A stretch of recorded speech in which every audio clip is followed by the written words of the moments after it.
Living Cube, c'est un projet qui a débuté il y a 3 ans à Orléans.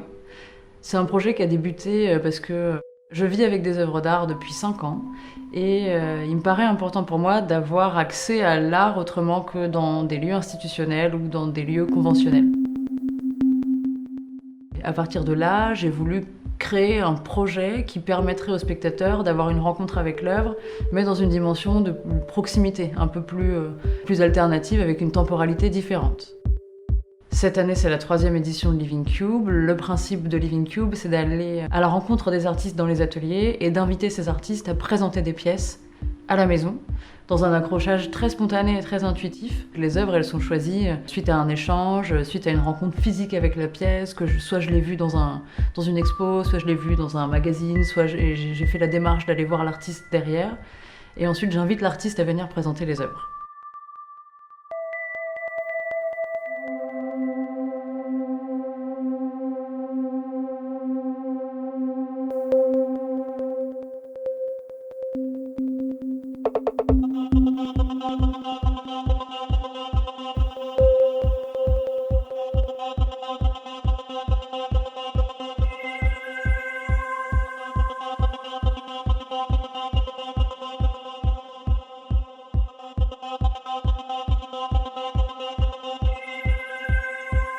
Cette année, grosse nouveauté, j'invite un commissaire d'exposition indépendant à présenter 3 artistes de son choix pour ouvrir le regard justement sur la création et permettre de montrer la diversité de la création contemporaine actuelle, que ce soit pas toujours mon regard qui oriente et qui permet d'avoir une sélection pour les spectateurs.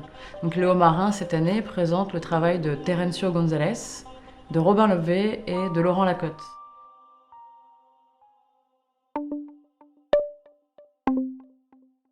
Je vais vous présenter le travail de Xenia Lucie Lafeuille, qui est une grande tapisserie qui fait 2 mètres par 1,50 m, qui représente une femme qui se cache le visage. C'est un autoportrait de Xenia Lucie Lafeuille.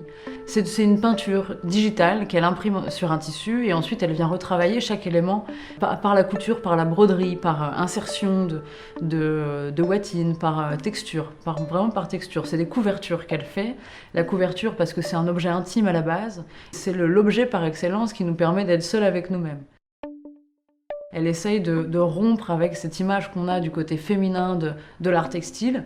C'est un côté qui est vraiment rentre-dedans, qui est brut. On se prend quand même une grosse image de 2 mètres en pleine face d'une femme, presque avec l'esthétique de la sorcière, et c'est tout ça qui me plaît dedans.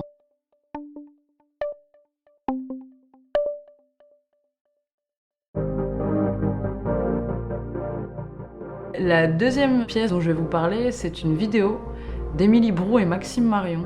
Et c'est une vidéo où ils reprennent un petit peu l'imagerie des banques d'images photostock, des banques d'images très neutres, très stéréotypées.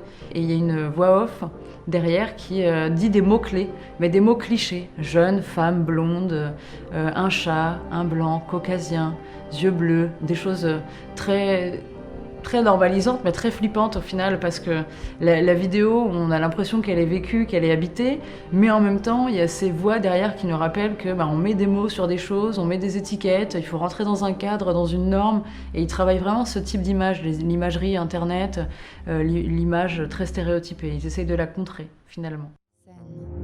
Intérieur, lumière du jour, couple, caucasien, séduisant, la trentaine, cheveux bruns, chemisier bleu, chemise brune, verre, bouteille, téléphone, cadre, papier peint, motif, discussion.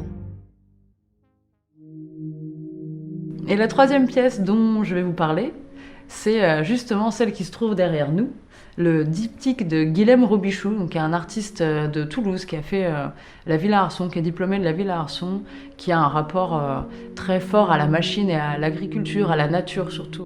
Ce diptyque, c'est une nouvelle pièce qu'il vient de terminer. Il a créé 3 diptyques où il a récupéré les vitres de son ancienne école, l'école des Beaux-Arts. Des vitres qui ont été volontairement taguées, c'est pas lui qui est intervenu, lui il a sélectionné les éléments, il a placé une fleur sauvage à l'intérieur, les fleurs sauvages qui nous rappellent l'élément de contexte, nous dire que c'était un petit peu à l'abandon.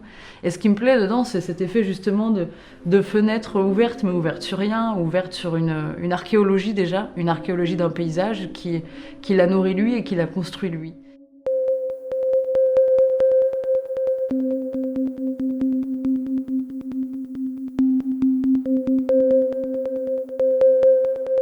Le principe, c'est d'appeler le collectionneur ou d'ouvrir au spectateur le plus simplement possible, en proposant de boire un café, en proposant de prendre le temps de la rencontre avec les œuvres.